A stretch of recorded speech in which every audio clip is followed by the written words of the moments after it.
Hello everyone, welcome to my channel USA 90 Day Fiance. Welcome to update new gossip. Jasmine Pineda from 90 Day.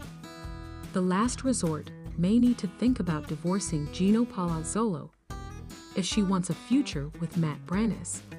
Initially, I enjoyed Jasmine and Gino's storyline and thought they were a good match despite their 17-year age gap. However, recent appearances by Jasmine and Gino in the past few seasons have shown me otherwise. They have shown numerous red flags, leading me to believe their relationship wouldn't last. Gino almost ended things with Jasmine, but she pleaded with him to give their relationship another chance, which led her to move to the United States. I wasn't excited when Jasmine and Gino returned to the 90 Day Fiancé franchise to get married. I knew they weren't good for each other because they were very unhappy together. Knowing how incompatible Jasmine and Gino had been for years, I wasn't surprised to see them participate in 90 Day, The Last Resort Season 2.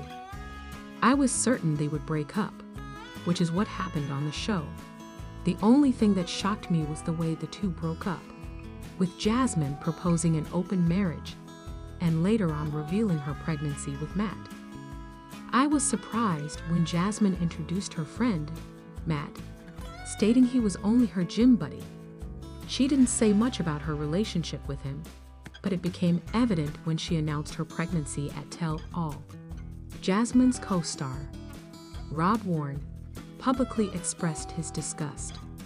He referred to her as a cheating wife, a claim that Jasmine vehemently denied on social media. The news of Jasmine's pregnancy with Matt not only shocked fans, but also surprised Gino, who claimed he was hurt that Jasmine got pregnant with another man when he had always wanted to be a father. Some fans believe that Jasmine made a mistake by getting pregnant with Matt, but she insists that she didn't plan to have another baby. In my opinion, Jasmine's pregnancy with Matt drastically alters her future plans.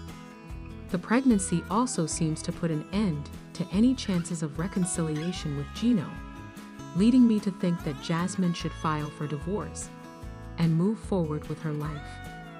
I believe Jasmine has already secured her future in the United States, so there is no benefit to her remaining associated with Gino. I don't mind people exploring polygamy and fulfilling their intimate fantasies. However, I also believe it is a risky venture that may not work for everyone. Jasmine hopes that opening up her marriage will help save it. However, I think she is overestimating the effectiveness of ethical non-monogamy and may end up regretting it. She should divorce Gino because an open marriage will only bring more drama into her life. A chaotic home environment could potentially cause irreparable damage to her child with Matt, which is certainly not something she would want. If you ask me, Jasmine can ensure the best future for herself and her child by ending her marriage to Gino. She should focus her time and emotions on Matt, who she claims is an excellent father to their child. Perhaps Jasmine will have her ideal life if she divorces Gino and marries Matt. Jasmine has been spending a lot of time with Matt and publicly praises him on social media. She has also moved away from Michigan to be closer to Matt, and it seems she has distanced herself from Gino to the point where their marriage is no longer serving her. It would be in her best interest to legally end her marriage to Gino. In the aftermath of 90 Day, The Last Resort Season 2, Gino should also consider pushing for a divorce in order to move on from his unsuccessful marriage and focus on his future. This year so far, fans have seen 90 Day Fiancé stars explore their relationships on 90 Day, The Last Resort, 90 Day Fiancé, Before the 90 Days, and the OG series.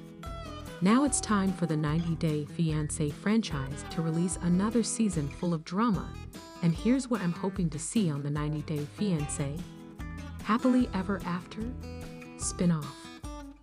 Earlier this year, before the 90 Days Season 7 showcased 8 couples who were still near the beginning stages of their relationship, as they got to know each other more before deciding to apply for the Tay-1 visa. The season highlights some of the most outrageous and tumultuous couples, such as Rain Fernandez and Chidi Epimes, and Tiger Lily Taylor and Adnan Abdel Fattah. This year so far, fans have seen 90 Day Fiancé stars explore their relationships on 90 Day. The Last Resort, 90 Day Fiancé.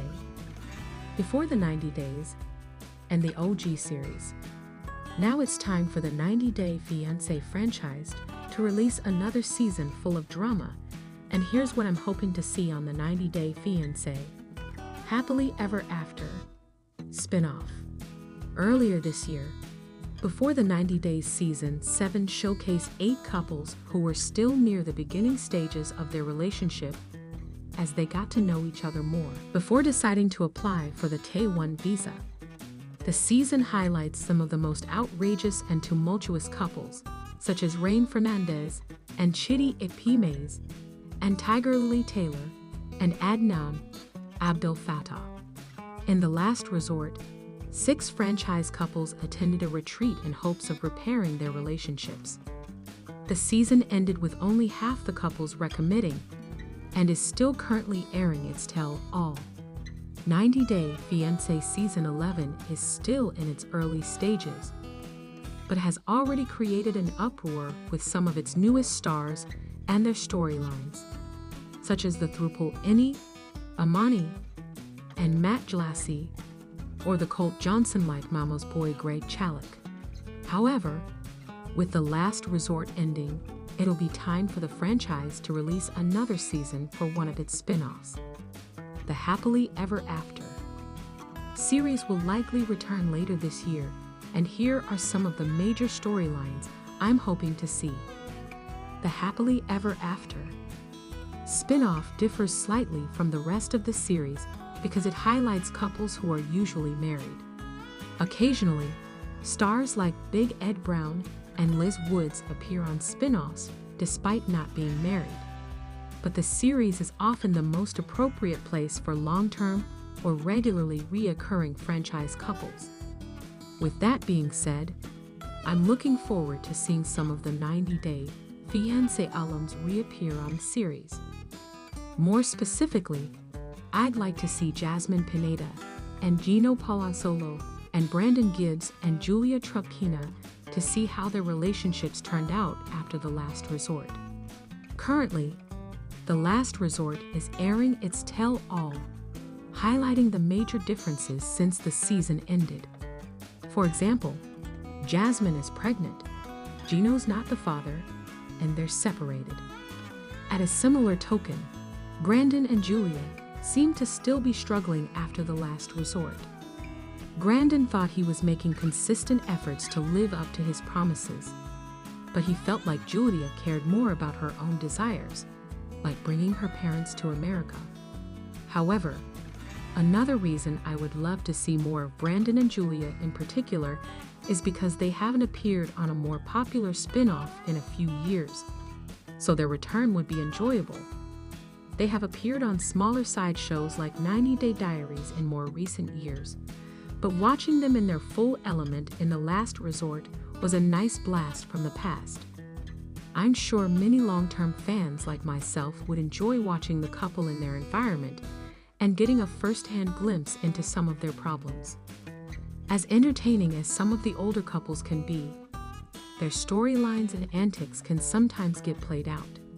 In the past, there was an uproar over returning tumultuous stars like Jasmine and Gino and Michael Ilesamy and Angela Dean.